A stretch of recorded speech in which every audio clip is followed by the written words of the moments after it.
Okay, so for this video we are showing how to complete this data table. These questions actually lead you through to be able to do each question in this data table. So if at any point something's not making sense, you can read through the question and it's going to basically restate what I said, although I think I'm going to restate it in a more simpler way.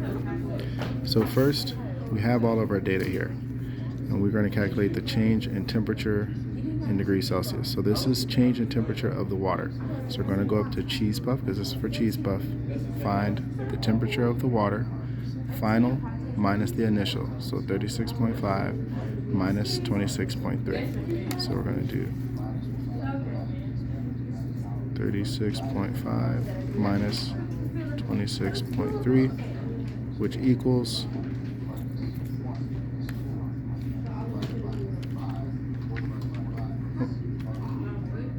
36.5 minus 26.3 equals 10.2.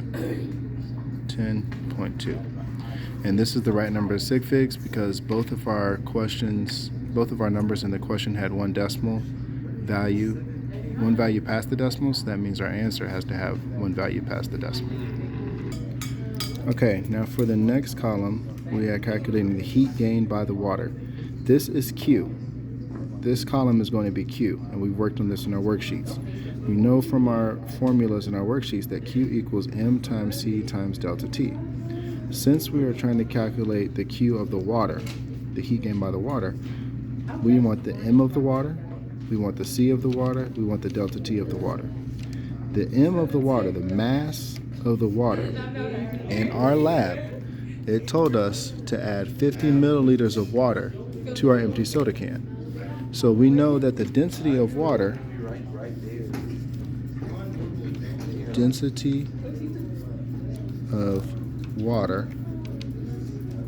is 1 gram per milliliter.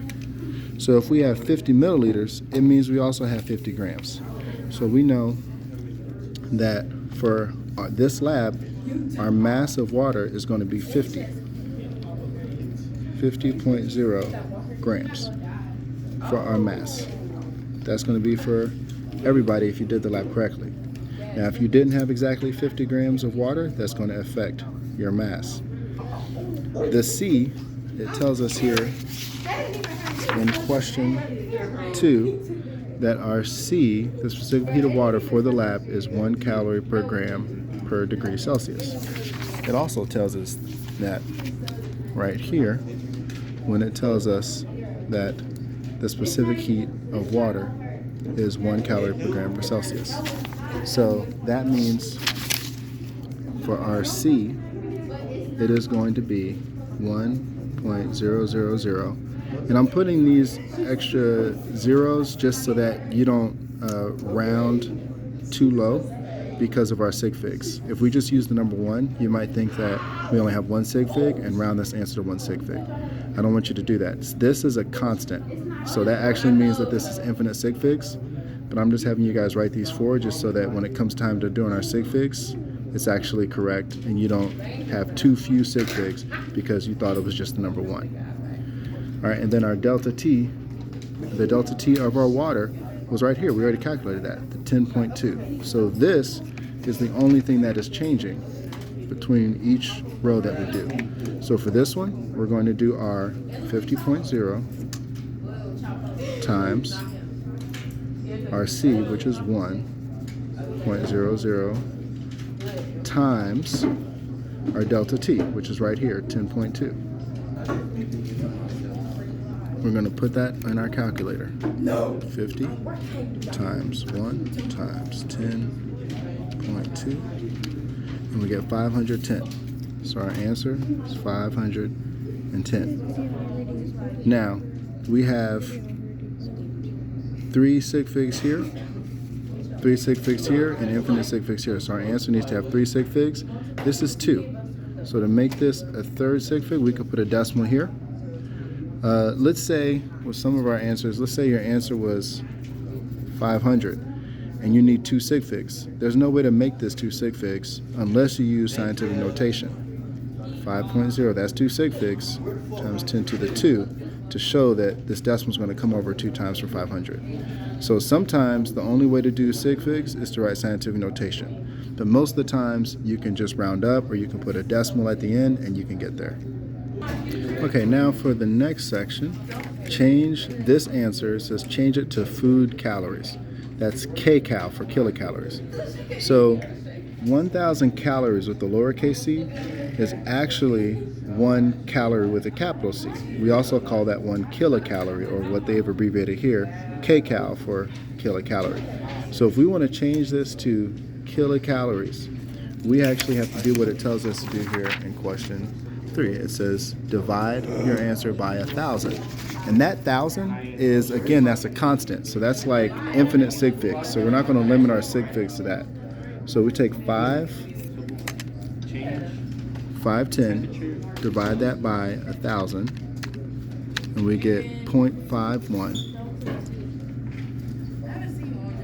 0.51.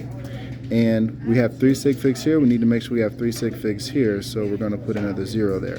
The calculator cut it off, but we need to keep it there because we should add 3 sig figs at the beginning. We should still have 3 sig figs here. Notice really what we did is we just moved the decimal over 3 places. That's a shortcut. Divide by 1,000. Move the decimal over 3 places, and that's your answer. So that's our kilocalories. The next part, mass of food burned. We're going to come up here. How much was burned? So we started with this much. We burned off this much. So if we take final minus initial, we get a negative value, 11.5 minus 11.9. We get this negative value. But you cannot have a negative mass. It's not asking us for the changing mass. It's saying how much was burned. So really we need to get rid of that negative. So you really should do 11.9 minus 11.5. That's how much food was burned. But if you just take the negative off, that is fine. Okay, now for this next section, we have kilocalories per gram from the lab. Kcal per gram. Anytime we see one unit slash another unit, that means we took this one divided by this one. So we need to take kcal from the lab, that's kcal, divided by the grams, which is grams right here. So we're going to take this number divided by this number to get our kilocalories per gram from the lab. This is what we calculated. So 0.510 divided by 0.4 gives us 1.275. So I'm going to write down what I did. 0.51 divided by 0.4 equals 1.275. Now, how many sig figs do I have here? 1. Here I have 3 sig figs. So my answer needs to be the least amount of sig figs. So this is going to get rounded to 1 sig fig because this is my 1 sig fig. Look next door, that's 4 or less, so we let it rest.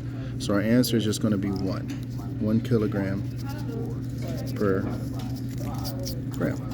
Sorry, 1 kilocalorie per gram. 1 kilocalorie per gram. And that's because I rounded this number to 1 sig fig because I had 1 sig fig in the number that I used in the calculation. I was doing division.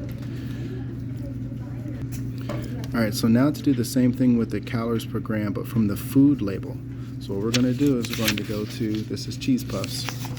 We're going to go to cheese puffs. We're going to look at how many calories is in 1 serving. 140 calories is in a serving. 1 serving is 28 grams. So we're going to do calories divided by the grams. So 140 divided by the 28. So we're going to do 140 divided by 28 in our calculator. 140 divided by 28 gives us 5. Now, we have 2 sig figs here, 2 sig figs here, so we should have 2 sig figs here. So how do we get 2 sig figs when the calculator just told us 5? Well, 2 sig figs, add a decimal, and then put the 0. Now that's 2 sig figs, and it's still the correct number of 5. So that is what we're supposed to do there. And then for the last step, the percent error, this is the formula that we're using. The accepted value minus the experimental value divided by the accepted value times 100. All right, so the accepted value is what we got off the label. This is the accepted value.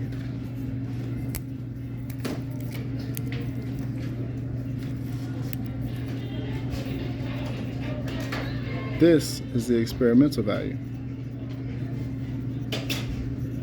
So what we're going to do is we're going to take this number minus this number, that's what it says here, and divide it by this number. And so that's what we get here. 5 minus 1, get our answer, which is 4, divided by 5 is 0.8 times 100 gives us our 80%. And that's how we do that.